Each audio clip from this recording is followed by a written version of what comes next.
Google Pixel 9, 9 Pro, 9 Pro XL launch হয়েছে প্রায় আজ থেকে বেশ কয়েকদিন আগে, যেটা আপনারা কম বেশি সবাই জানেন, কিন্তু যেটা জানেন না কোনটা ভাই, ওয়েট বলতেছি তার আগে আসসালামু আলাইকুম, কেমন আছেন সবাই। আজকের ভিডিওটা আপনাদেরকে জানাতে হলে তুলে দিতে হবে সেই 2021 সালে। তবে আপনাদেরকে একটু স্পয়লার দিয়ে রাখি, রিসেন্টলি যে পিক্সেল 9 সিরিজের 3টে ফোন লঞ্চ হয়েছে, প্রত্যেকটা ডিভাইসই আপনার অ্যান্ড্রয়েড ভার্সন 14 লঞ্চ হয়েছে, যেখানে 3টে ফোনে অবশ্যই অ্যান্ড্রয়েড 15 লঞ্চ হওয়ার কথা ছিল। যেমন লাস্ট ইয়ারের ফোনগুলোর কথা যদি আপনাদেরকে বলি, pixel 8 series, pixel 7 series, pixel 6 series, pixel 5 বলেন, প্রত্যেকটা ফোনই একেবারে সেই বছরের লেটেস্ট অ্যান্ড্রয়েড অপারেটিং সিস্টেমে লঞ্চ হয়েছিল। যেমন পিক্সেলের ফোনগুলো আমরা জানি কিন্তু সফটওয়্যারে একেবারে দ্য বেস্ট অ্যান্ড্রয়েডের ভিতর, অ্যান্ড অবশ্য বেস্ট হওয়ার কারণ আছে অনেক, সেই টপিকে যাচ্ছি না। সোজা কথা হচ্ছে, পিক্সেলের ফোনগুলো যখন লঞ্চ হওয়ার কথা, তখন তাদের লেটেস্ট অ্যান্ড্রয়েড ভার্সনই লঞ্চের কথা, নিজেদের ফোন, নিজেদের সফটওয়্যার, নিজেদের Android operating system,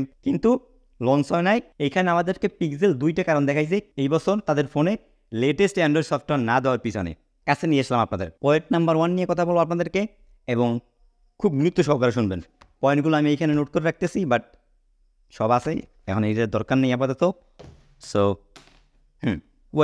point number 1-এর কথা বলতে চলে যেতে হবে আমাদের 2021 সালে। এই সালটায় গুগল তাদের পিক্সেল 6 সিরিজটা লঞ্চ করেছিল লেটেস্ট অ্যান্ড্রয়েড ভার্সন 12 দিয়ে, এবং সমস্যাটা হয়েছিল এইখানেই, তাদের ফার্স্ট জেনারেশন গুগলের চিপ লেটেস্ট অপারেটিং সিস্টেমে ঠিকঠাক মতো খাপ না খাওয়াইতে পারায় কী পরিমাণে যে সমস্যা হয়েছিল আপনার পিক্সেল 6 সিরিজটাতে।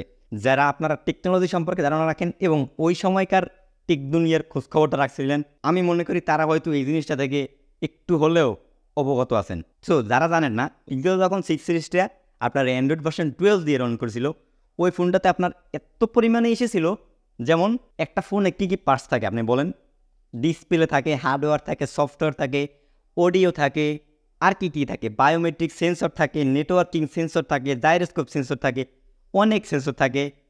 তো প্রত্যেকটা জায়গায় একটু একটু করে হলেও সমস্যা ছিল।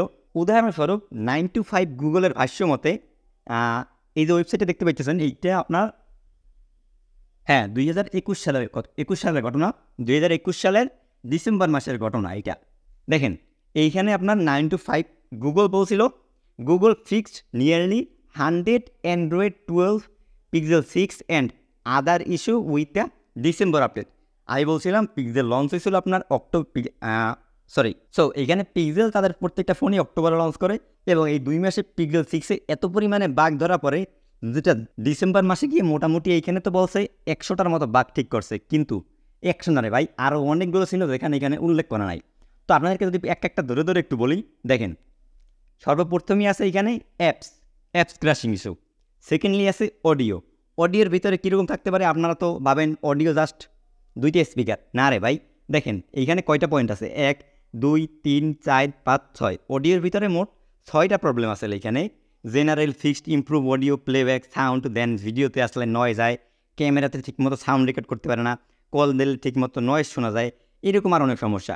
ব্যাটারি অ্যান্ড পাওয়ারও সমস্যা ছিল, additional improvement for battery charging, charge হলে ঠিকঠাক মতো নোটিফিকেশন আসতো না বলতেছে। দেন ওয়্যারলেস চার্জিংয়ের সমস্যা ছিল, চার্জ হইতে অত্যাধিক পরিমাণে সময় লাগতো। বায়োমেট্রিক সেন্সর, যেটা আপনাদেরকে বলতেছি, ফিঙ্গারপ্রিন্ট সেন্সরটা মনে করেন দিছেন, কিন্তু ভাই ওইটা যদি খুলতে যান, মনে হবে ফোন আপনি চুরি করে আনছেন, এরকম একটা। 10 বার দেবেন, 5-6 বার খুলবেন না, 4 বার খুলবে নাকি সেটাও গ্যারান্টিড না। আপনারা এই টিসির ভিডিওটা দেখলে ফিঙ্গারপ্রিন্টটা নিয়ে একটু ক্লিয়ার হবেন। এই তো মিডিয়া সেন্সর সিস্টেম, এরে ভাই এরকম আরও অনেক সমস্যা শেষ নেই। মানে ওরা তো জাস্ট 9to5-এ 100টার কথা বললো, ওইরকম অনেক সমস্যা ছিল পিক্সেল 6-এ, যেটা শুধুমাত্র হয়েছিল ওই বছর তারা অ্যান্ড্রয়েড ভার্সন 12টাকে পিক্সেলের 6-এর টেন্সরের প্রসেসরটাকে ঠিকঠাকভাবে রিডিজাইন করে ইমপ্লিমেন্ট করতে পারে না। তাহলে আমরা সেকেন্ড পার্টে আসি ভিডিওর। এই পার্টটা কিন্তু আরও অনেক বেশি গুরুত্বপূর্ণ, এবং এই জায়গায় পিক্সেলের চালাকিটা আরও অনেক বেশি হয়েছে, বরিশালের ভাষায় যাকে বলা হয় ধান্দা। যাই হোক, তবে আপনারা যারা একটু টেকনোলজি সম্পর্কে বেশি জানেন, রেগুলার টেকনিক সম্পর্কে অবগত থাকেন, সো আমি আশা করি তাদের ভিডিওটা বুঝতে একটু সুবিধা হবে। বাট যারা নতুন আছেন, বুঝতে থাকেন, আস্তে আস্তে হয়ে যাবে একদিন। আচ্ছা, নাম্বার 2, প্রতি বছর গুগল তাদের পিক্সেলের ফোনগুলো অক্টোবর মাসে লঞ্চ করে, কিন্তু এই বছর ঠিক অক্টোবর থেকে 2 মাস আগে আগস্ট রিলিজ করছে। স্বাভাবিকভাবে 2 মাস আগে যেহেতু রিলিজ করছে, সেক্ষেত্রে আপনারা ভাবতেছেন লেটেস্ট অ্যান্ড্রয়েডে কীভাবে লঞ্চিং করবে, কিন্তু চাইলেই পিক্সেল এখানে দিতে পারতো, দেয় নাই, কী করার। বাট এইখানেই আসল ক্যাসাটা লাগিয়ে গেছে। নাম্বার 1 আপনাদেরকে কী বলছিলাম, পিক্সেল 6টা অ্যান্ড্রয়েড ভার্সন 12 লঞ্চ হয়ে অনেক সমালোচনার শিকার হয়েছিল। তো পিক্সেল চালাকিটা করছে আসলে এইখানেই। 2 মাস আগে তারা ফোনটা লঞ্চ করে দেয়, তাতে করে লেটেস্ট সফটওয়্যার দেওয়া লাগলো না এবং ঝামেলাটা থেকে অনেকটা বাইসে গেল। মানে 2 মাসের ভিতরে অ্যান্ড্রয়েড 14টাকে পিক্সেল 9-এর সাথে ঠিকঠাক মতো কাবজাব করে ফেলাইবে আর কি। এখন দাঁড়ান, চালাকি কিন্তু এখানে আরও একটু আছে, বলতেছি। পিক্সেল 9 সিরিজটা সময়ের 2 মাস আগে লঞ্চ হয়, মানে অ্যান্ড্রয়েড ভার্সন 14 দিয়া। কিন্তু সময় মতো যদি পিক্সেল 9 সিরিজটা লঞ্চ করতো, মানে যদি অক্টোবরে লঞ্চ হইতো, তাইলে আপনার অ্যান্ড্রয়েড ভার্সন 15টাই দেওয়া হতো। কিন্তু পিক্সেল যদি অ্যান্ড্রয়েড ভার্সন 15টা না দিয়ে 14টা দিত, সেক্ষেত্রে টেক দুনিয়ায় শুধুমাত্র আমি না, আমার মতো এরকম আরও অনেক বড় বড় টেক রিভিউয়াররাও এই জিনিসটা নিয়ে সমালোচনা করতো। উদাহরণ দিই, MK20 যদি ভিডিওটা দেখেন, ভিডিওর শেষে একটা কথা আছে অ্যান্ড্রয়েড ভার্সন 14 নিয়ে। তাহলে আজকের ভিডিওটা আপনাদেরকে যে পরিমাণে ইনফরমেশন দিলাম ভাই, নিজেরা অনেক খাটনি হয়েছে। এই জায়গায় আরও লেখা আসলে বলতে পারিনি ঠিকঠাক মতো, বললে ভিডিওটা এত বড় হয়ে যেত। তাহলে আজকের ভিডিওটা আমরা এই পর্যন্ত শেষ করতেছি এবং খুব শীঘ্রই আপনাদের সাথে নতুন কোনো ভিডিও নিয়ে দেখা হবে। সেই পর্যন্ত ভালো থাকবেন, সুস্থ থাকবেন। আসসালামু আলাইকুম।